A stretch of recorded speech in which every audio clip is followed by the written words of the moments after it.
This is a story of an ordinary man on an extraordinary journey. A man who dreams of becoming king of the mountain and king of the world. Now, before we find out how this story ends, let's go back. Let's go back to the beginning.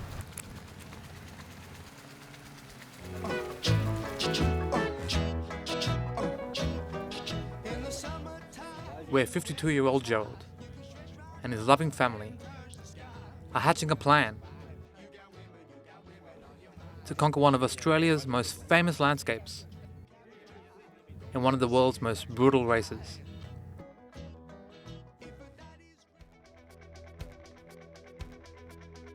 Set 50 kilometres west of Sydney, in the picturesque Blue Mountains, is the North Face 100, a grueling ultramarathon that drags those who dare to tackle it across 100 kilometres of unforgiving terrain and freezing temperatures in what is the ultimate test of man versus nature.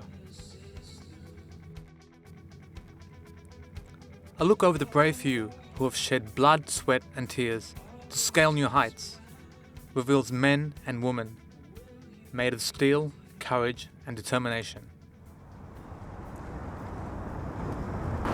Ultramarathon runners are elite professionals who have not only endured and survived, but ultimately conquered some of the harshest places on earth. This is Gerald. What makes a loving father, a loyal husband, and a great friend want to endure so much misery for an entire weekend?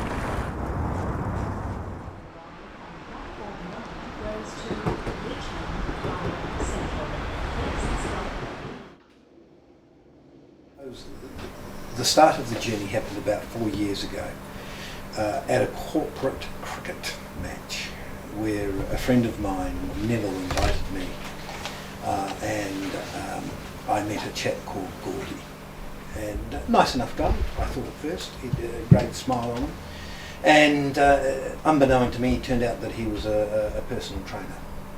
I was carrying a little bit of excess weight at that time. And I said, "Oh, Gordy, I'll come along to your boxing classes." And there's a lovely photo of me on the wall there, sort of 2 seconds before I ended up on my back with a broken rib. At Base Camp HQ, we meet Team Gerald Captain Janine, whose many titles include strategist, chef, and loving wife. The week consists of Gerald getting ready for his run the night before, packing all his gear for the run, packing his food for the run, buying food for the run. After 6 months of planning, the life of an aspiring marathon runner has come at a cost. Don't see a lot of him, and the Saturdays he's gone all day, and then he gets home, and then he has a Radox spa bath, and then he's asleep. Yet come race day, it is the path before him that will decide triumph over tragedy, man over mountain, and either guide Gerald through the darkness or see him fall prey to what will be a long and painful road ahead.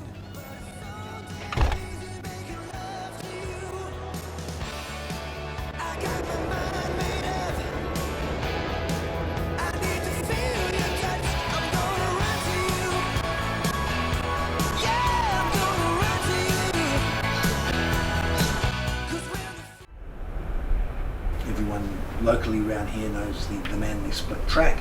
I started running half of that.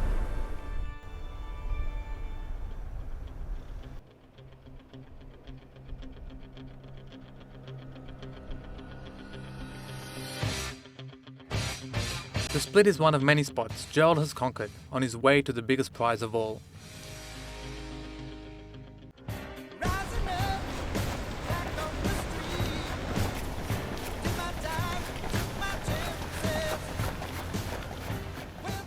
Since December 2010, a grueling training regime,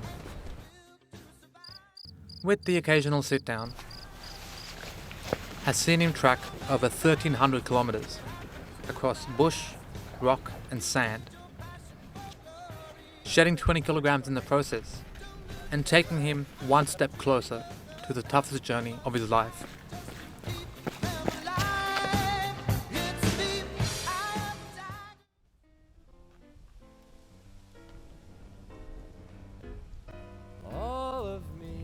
It is the day before the race, and at the stunning Fairmont Resort, a romantic getaway where normally beautiful memories are made, the honeymoon is coming to an end, as Gerald and 800 others gather to sign up for the biggest race of all.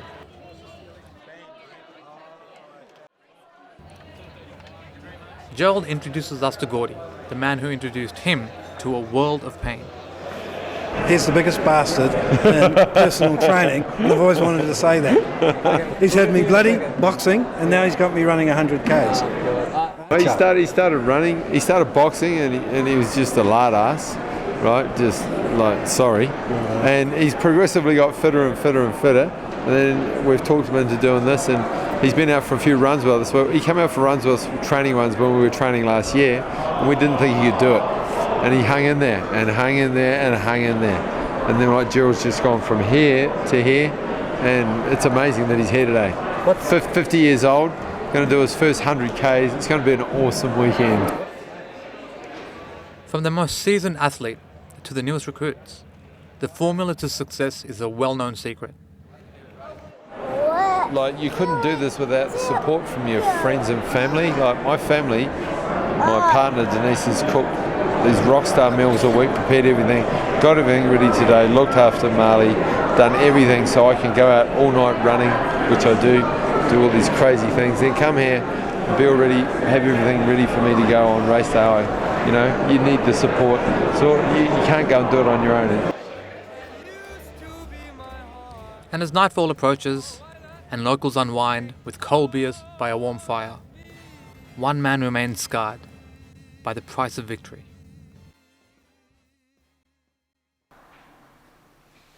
Oh, God, it's like fire. Oh.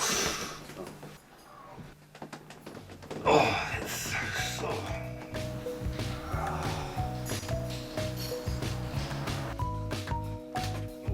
And this is called the body tool.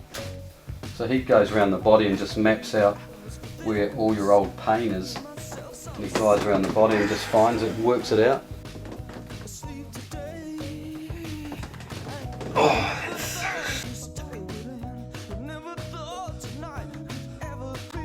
so also good luck, mate. It's only 100k.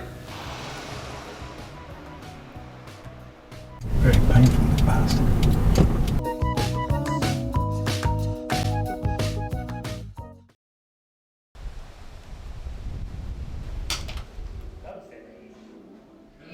With the big day only hours away, Team Gerald remind themselves one last time of what exactly they've got themselves into.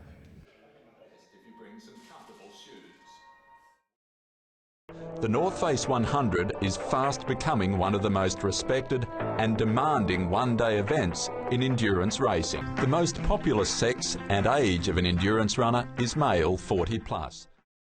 It is a very, very difficult assignment. But in saying that, it's something that I think that the body is capable of if given the right environment, most definitely. But there's no doubt that it'll be one of the toughest things that you'll probably ever do in your life. It's the morning of the race, and reality is starting to bite. How's it going? A wee bit nervous this morning, guys. It's starting to sink in. It's going to be a long, long day, so yeah. I'm feeling fairly confident in the sense I've got all my gear together, but I've lost my cup of coffee. And as families and friends gather to farewell loved ones, these warriors of the road begin to reflect on the task ahead. I am actually nervous, yeah. You know, today's going to be a perfect day to find every last little bit about yourself out there. It's going to be cold. When you're out there running, you go through quite a few emotions. You want to stop, you're pretty happy, there's quite a range of emotions. So. I thought Gerald might have been a little bit more nervous than he is. I mean, he had to get up at 4 o'clock, for God's sake. So Just knocked out our door. Yeah. Someone got there. No, I think they're all cool. I think they're good. With the start only minutes away, Captain and Navigator leave, about to embark on their own emotional voyage. Okay, in 8 seconds it's going to be 6:55. If anyone needs to sing. It's showtime, and there is no turning back. As Gerald stands at the base of the mountain and stares into the unknown, he knows that months of training and preparation boils down to this day. 2, 1, let's go! And they're off. As the crowd goes wild, 800 brave soldiers of fortune begin their voyage, tempting fate, risking life and limb, to become kings and queens of the mountain. Good luck.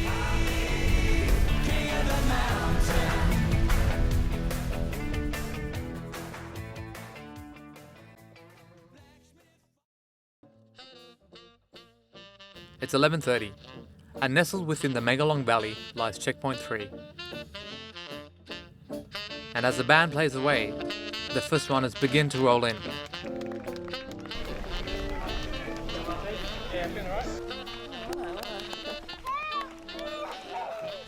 Bustling with nerves and excitement, Team Gerald soon welcomed the arrival of a familiar face. Some hot soup, change of shoes, and supplies, and off he goes. And as runners trickle through under a setting sun, the anxious wait is starting to show. I think he's going to be starting to hurt. I mean, if the other guys were hurting, I think he's going to start hurting. I know if I was in Gerald's shoes, I'd be very tempted to sit on the car rack and come home. You've had an update with them? Yeah, Michelle that's just come in has just said that she kept bumping into Gordy and to Gerald, and he's cramping a lot and he's suffering quite a bit. He's got skins on. Now all they can do is wait and pray.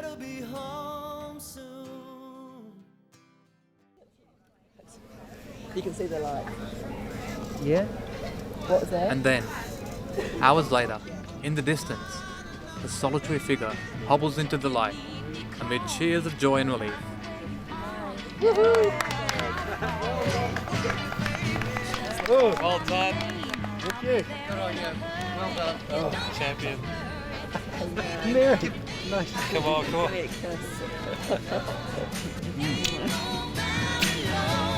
What's the food? I'm only halfway. Hi. How you doing? Not too bad, but my legs have been smashed. Gerald breathed a sigh of relief before stopping for a well-deserved rest. Yes, I was looking forward to coming in. Yeah, because I knew there'd be some hot soup there and some warm clothing and some friendly faces. With running repairs well underway, Gerald ignores the scars of battle and pledges to continue his quest. It's 11Ks. We'll do another 11Ks, I think. Yeah, I think I'm psyched up for that. And I get, knowing that I'm 470 out of 800, well, there's a couple of old bastards in front of me I'd like to try and race down. And just like that, our hero disappears into the night. Be careful. Take care. Bye, dear. Bye.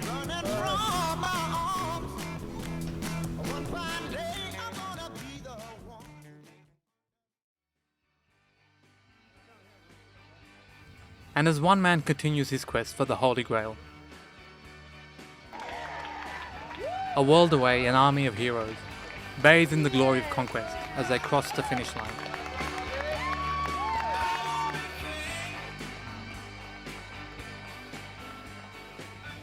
Men and women who began as mere mortals and became invincible.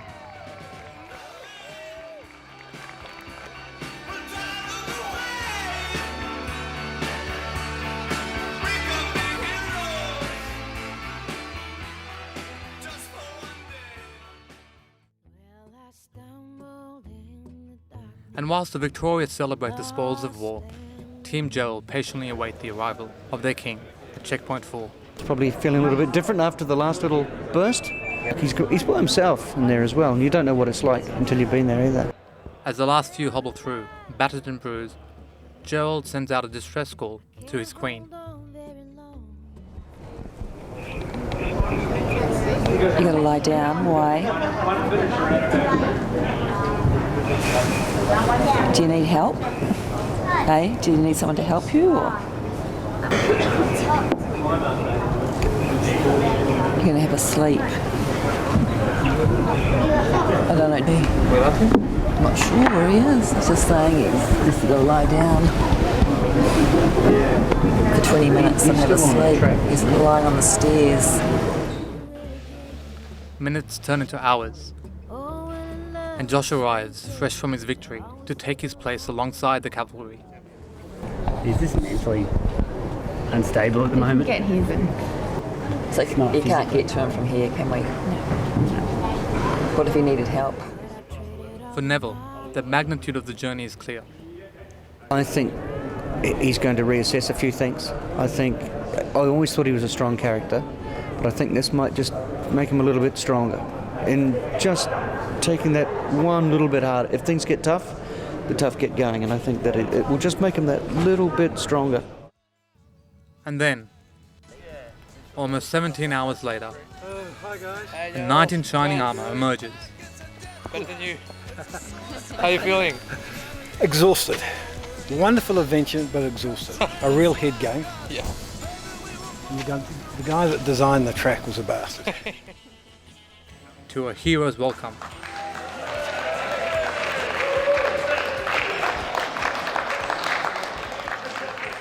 And a loving embrace.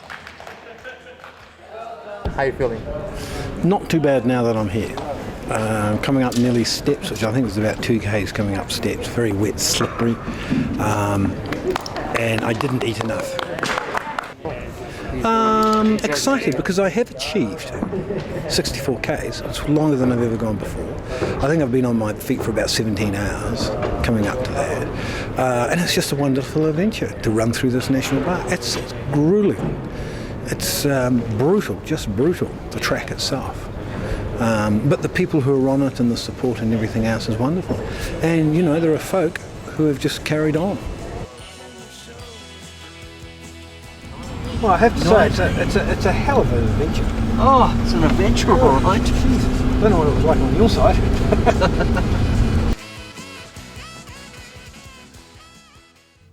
And as King Gerald returns to his castle, it is the lessons of the mountain that will remain in his heart forever. That through the toughest moments in life, it is friends that pick you up when you are down. And loved ones that stand by you. That sometimes the smallest things are what matter the most. And all you need to do is take the first step. Because in life, all you can do is keep going forward, one step at a time.